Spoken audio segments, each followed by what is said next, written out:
white suit, white suit, white suit.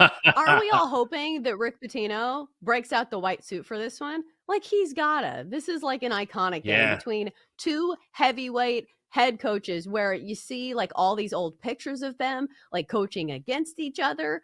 So of course the committee did this. Like, the only thing the committee did not do for Coach Cal is put him in Lexington or put him in whatever the Kentucky bracket was. But I do like this one. And of course I have St. John's winning it all. So of course I've got St. John's winning this game, but 6.5 is kind of steep.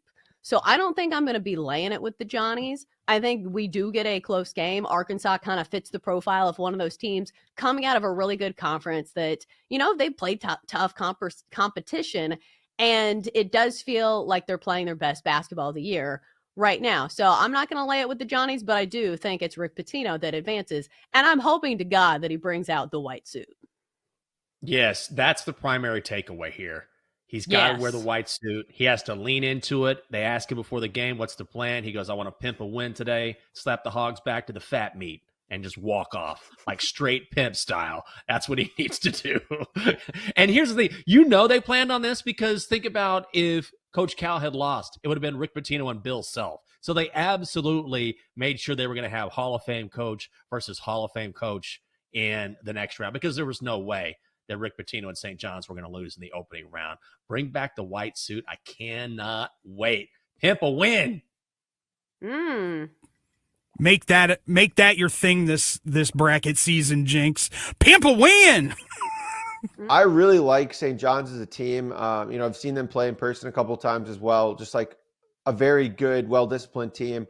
The interesting thing is they don't generally fit a profile of the team that goes far just because their offense hasn't played all that well. But I think that every once in a while there's teams that don't fit the offensive profiles of teams that go far, but they get hot at the right time, or they just didn't play. They had guys injured during the middle of the season that kind of don't really reflect those metrics over the course of the year. And specifically, like looking at Ken Pom, there's the highly talked about top 37 offense or top 21 offense, top 37 defense in Ken Pom rankings. I think St. John's is in 50th or something like that. Now, again, I think that if they click at the right time, they are a top 21 offense. That just, again, that needs to happen here. And so, but their defense is one of the best in history.